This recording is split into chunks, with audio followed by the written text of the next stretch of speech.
Hey folks, I was doing an experiment with a loaner BYD Atto 3 that I had for a couple of days recently to see what sort of range you can actually get, because none of the range tests actually run it until it pretty much dies on you. And so that's what I wanted to do. Full charge until it stops moving, or slows right down until it's about to stop moving. So I was quite surprised to see the drop-off in efficiency. It's actually pretty bad, I think. Probably it would be the same in a lot of other cars. It's nothing crazy, but the efficiency definitely drops. So I don't think it should surprise you. When you go like 130 versus 90, big difference. Wait till you hear the numbers. So it highlights, I think, why aerodynamic efficiency is so important. And I think it's basically a cheaper way to, pretend you've got a bigger battery, and drive further on a charge rather than having that large battery that costs you money. If you just have a car that's better designed, pick the better car. Like a Model 3. I think everyone knows the Model 3 is very efficient, for example. And, things like having more efficient wing mirrors and then the shape of your wheels or wheel trims, that has a massive impact on your range. I'm sure you're all aware of this because I'm pretty sure from reading all the comments that the people that watch my videos are really smart, typically.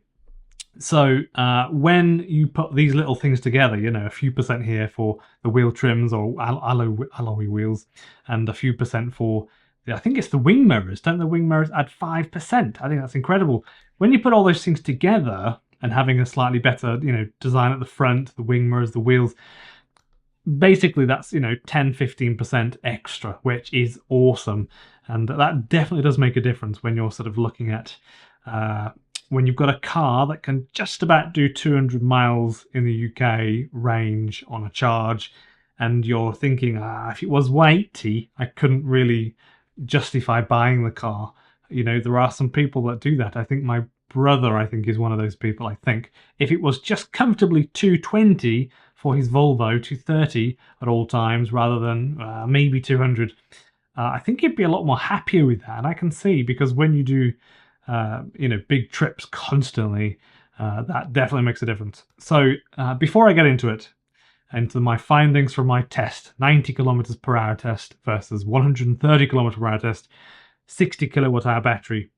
I'm Ben Alexander, and I make EV news videos from around the world. I talk about all sorts of different things. This one's a bit different. This is just my personal little experiment, so there's no real news here, I suppose. And, if you want to stay up to date with the latest news, consider subscribing to the channel. So I think I'm getting the vibe this year that it's going to be one of the most interesting years to date in the EV world. So stay tuned for that, especially for me. That there's the model, there's all these cheap EVs coming. I think also somebody just commented that, and just before I sat down to do this video for you, I literally just read a comment where someone wrote they believe that in India the BYD Seagull is coming to market or they're starting deliveries this year, 2024. So we do believe the Seagull is coming to the market around the world. That's going to be something that we can all buy, or a lot of us can buy, I suppose. The UK, India, Australia, but Australia later, typically. I know there are still some people saying it shouldn't be coming to Australia, but I believe it is coming to Australia. And all sorts of new cars coming. The Model 2, that should be announced by the end of this year and up on the Tesla website, so you can order that. And it's going to be a big year, because up until this point, EVs are something that you could own if you're well off enough, if you've got 50 grand to spare. But, what about the rest of the people? Most people don't have that. That sort of excites me to know that you might be able to buy a car in, in Europe or the UK, Australia, that's electric with proper cooling on the batteries for, 20-30 grand. Something more reasonable than $48,000, which is still all right for what you get, with the BYD.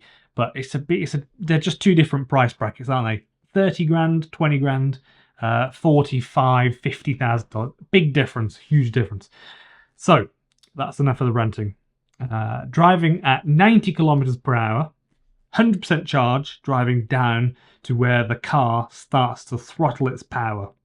I got 420 kilometers exactly before I noticed that it was definitely starting to slow down. And then a couple more kilometers after that, it was sort of dead.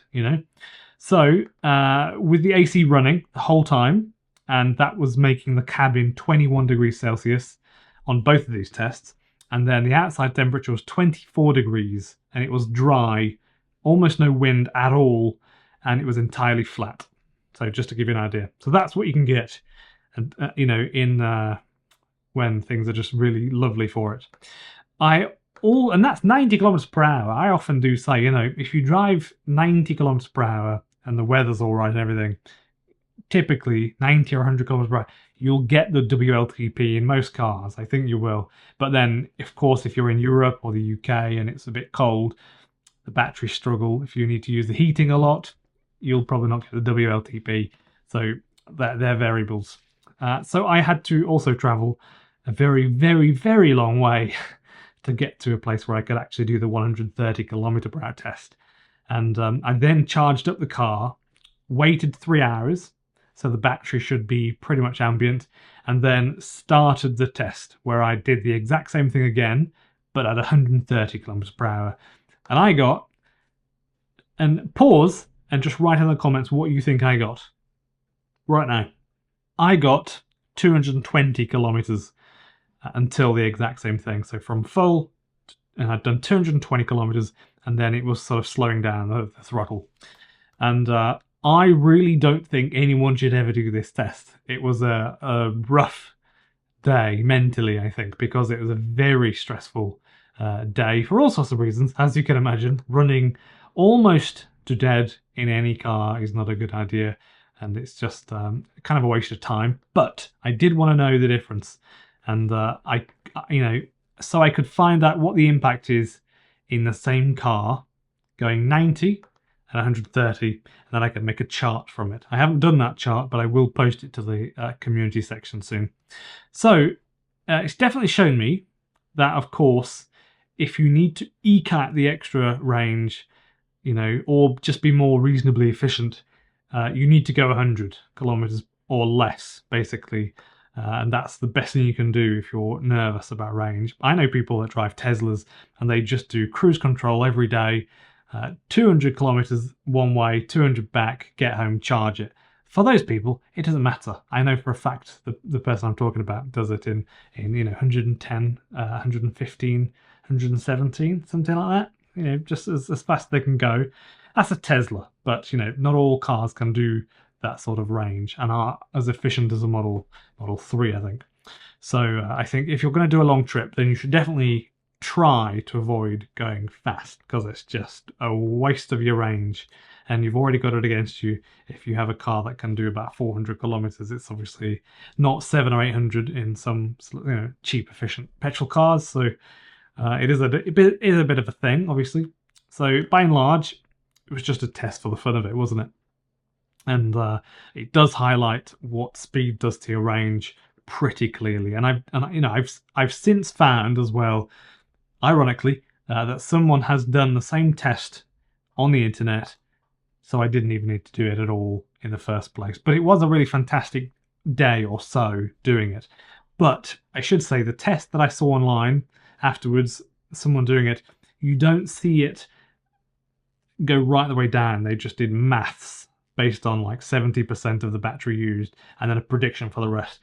I actually did the whole thing, like the full battery down to nothing. So I know for a fact the numbers that I've just said are bang on with the air conditioning on gently. So I think in the UK, you can have a car, if you have a car that can do 200 miles most of the time, like an Atto 3, I think it'll be fine. I honestly do. Definitely for me, that's for sure. Most of us would be fine with that. Not everyone. But that allows me to visit my family at their furthest points away from each other in the UK. And also, for reference, 200 miles is basically, not being specific here, but going from the centre of London to somewhere in Yorkshire, like Leeds or something like that, I think. So that's very rough as well, by the way. That's a fairly long trip. We're talking several hours. And, even with cold temperatures, I think with like an MG4, for example, you should get 200 miles, I think. I think that would be reasonable if it's a bit nippy outside, like 5 degrees or something, 10 degrees. If it's freezing outside and then you've just left your battery outside your car, and then your car is frozen, you may struggle to get 200 if you haven't sort of, preheated the battery and just made things lovely. But yeah, I could be wrong. Let me know what you've been getting if you've got an MG4 in the UK. I know people are loving the MG4 in the UK. Let me know right now what you've got in your range and how you've found the difference in winter versus summer. So when I was younger, I actually thought it was fairly safe to drive 90.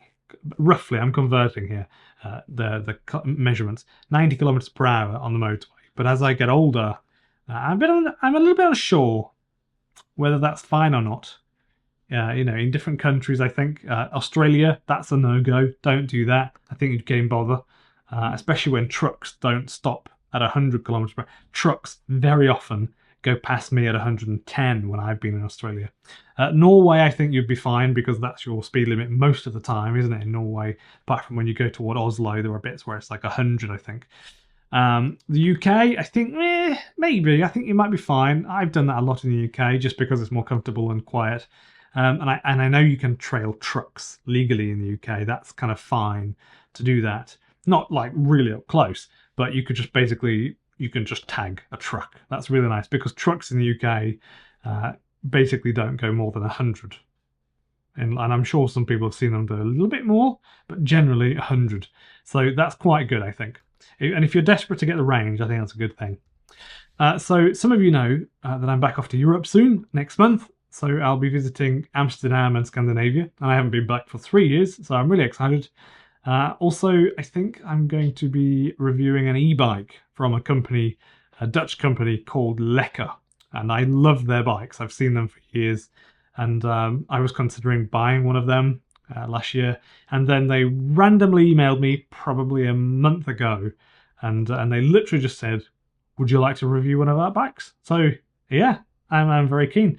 So I already know they make these really, really nice bikes, and I think it should probably be the default transport for more people because I think it's just better for your health. Just moving around in this day and age, just a little bit of biking is really good for you. Far more practical in the cities as well. For example, my default mode of transport, always, wherever I am, is either walking or the bike, my push bike, electric bike, and then the car if I have to, as opposed to the other way around. And that has made me so much happier, way happier.